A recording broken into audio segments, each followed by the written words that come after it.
네, 여러분 안녕하십니까. 지금 민주당 난리 났죠? 난리 났다는 말이 오히려 모자랄 정도. 풍비박산이 났다. 뭐 이렇게 얘기할 수도 있습니다. 이른바 2년 전인 2021년 전당대회 당대표에 출마한 송영길 후보 측에서 했던 돈봉투 살포 사건, 전당대회 돈봉투 살포 사건. 지금 엄청난 사건이 터지고 말았습니다. 이럴 때는 여러분, 이 한겨레 신문을 읽어보는 것이 이 사태를 보는데 오히려 정확한 시각을 가지게 할 수가 있습니다. 그래서 오늘은 한겨레 신문 여러분과 함께 공유해 보겠습니다. 지금 이제 민주당 쪽에서는 진상조사를 하겠다. 어떤 기구가 적당한지 알아보겠다. 별도로 진상조사위원회를 꾸릴 수도 있겠고, 이제 그렇게 일단 운을 띄웠는데, 민주당 당 내에서는 민주화 역사가 다 무너지고 민주당이 범죄 집단으로 전락했다. 이런 얘기가 나오고 있답니다. 한겨레 신문입니다. 제목이 이렇게 되어 있습니다. 범죄 집단으로 전락. 일면 기사입니다. 이게.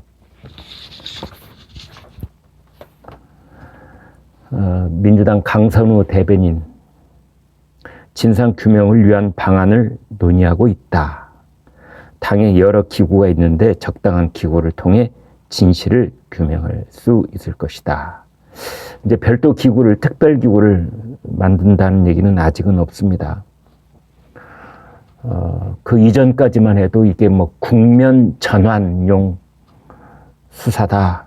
이제 그렇게 반박을 했었는데 갑자기 분위기가 180도 달라졌습니다. 그래서 이제 민주당이 자체적으로 조사를 하겠다. 뭐 이런 식으로 변화를 겪고 있습니다. 친 이재명계 초선 의원이 이런 말을 했답니다. 속도감 있게 조사한 뒤에 지도부가 연루자들을 읍참마속할지 판단해야 한다. 그런가 하면은 안민석 의원은 페이스북에 민주당이 돈봉투 사건 자체 조사라는 호랑이 등 위에 올라탄 이상 철저한 조사를 해야 한다. 전원 외부 인사로 조사단을 꾸려야 한다. 이런 말을 했답니다. 이 부분이 중요한데요. 이제 민주당 안팎에서 이런 얘기 많이 하고 있습니다. 민주당 자체 조사, 어떤 조사든지 민주당 자체 조사로는 국민들이 납득할 수 없을 것이다. 외부 조사를 해라. 지금 이런 거거든요. 다른 한 중진 의원, 현역 의원에게 돈을 뿌리는 관행은 없어진 지 오래됐다. 오래전 특정 캠프에서 일어난 사건이고 의원 연루 사실이 확인이 아직 안 됐기 때문에 당이 관여하기는 어렵다. 뭐 이렇게 얘기는 하고 있는데 이미 뭐 기정사실화되고 있죠. 10명, 20명 뭐 이런 얘기 나오고 있고 이제 지역위원장, 실장들 또 뭐 한 20명, 30명 이런 얘기가 나오고 있고 그 돈 받은 의원들 중에는 친 이재명계 의원이 뭐 5명이다. 뭐 이런 얘기도 나오고 있습니다. 이런 일이 터지면은 제일 민감하게 반응하는 의원들이 수도권 의원들입니다.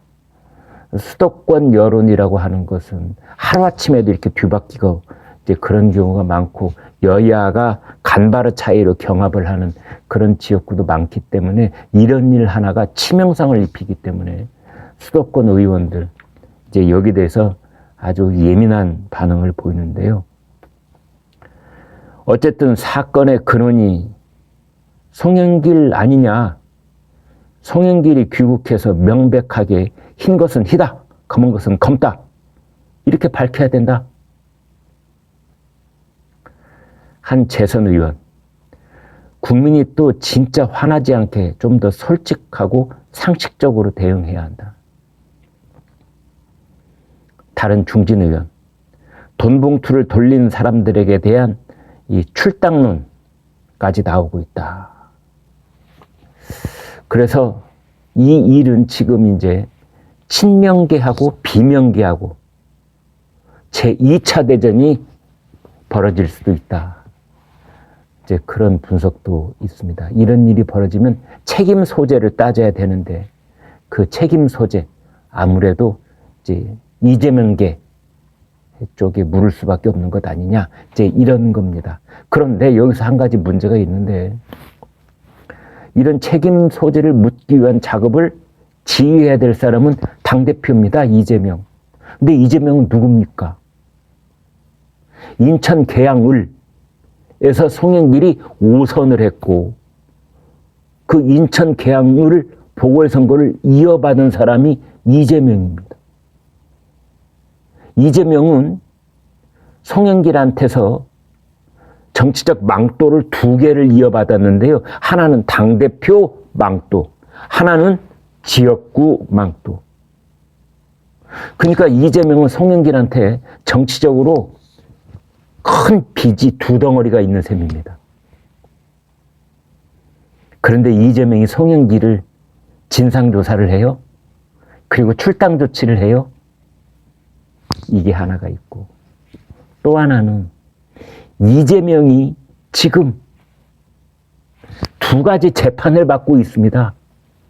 대장동 불법 특혜 의혹, 성남FC, 공직선거법 위반, 허위사실 공표 혐의. 이렇게 본인이 사법 리스크에 장본인이 되어 있는데 누가 누구를 지금 조사를 합니까? 저희 속담에 똥 묻은 개가 겨 묻은 개 나무란다는 말도 있고 가랑잎이 솔잎 보고 바스락거린다고 나무란답니다. 극역이지 않습니까? 그래서 이게 가당할 것인가 뭐 이런 얘기도 나오고 있습니다. 민주당 내 한 의원이 이랬답니다.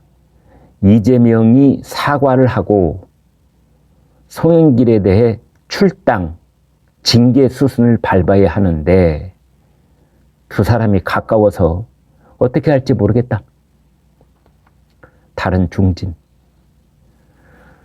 송영길이 이재명에게 지역구를 물려준 것 때문에 진상조사에서 송영길과 이재명의 사적 관계가 작용하지 않도록 해야 한다. 다 알고 있는 겁니다. 또 일부에서는 이재명이 이참에 이번 사태에 대한 도의적인 책임을 지는 모습을 보여야 한다. 뭐 이런 얘기도 나오고 있답니다.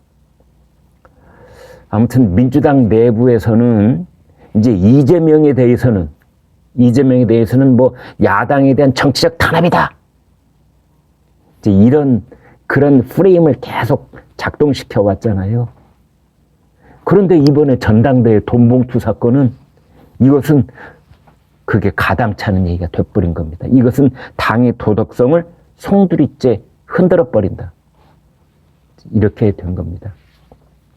한 수도권의 다선 의원, 유구무원이다. 민주화의 역사가 모두 무너져 내렸다. 민주당이 범죄 집단으로 전락해버렸다. 어떻게 수습해야 할지 막막하다. 한겨레 신문이 이렇게 보도했습니다. 이상민 의원, 실체가 드러나지 않았지만 의혹이 사실이라면 돈봉투 지급이 조직적으로 광범위하게 이루어졌을 가능성이 크다.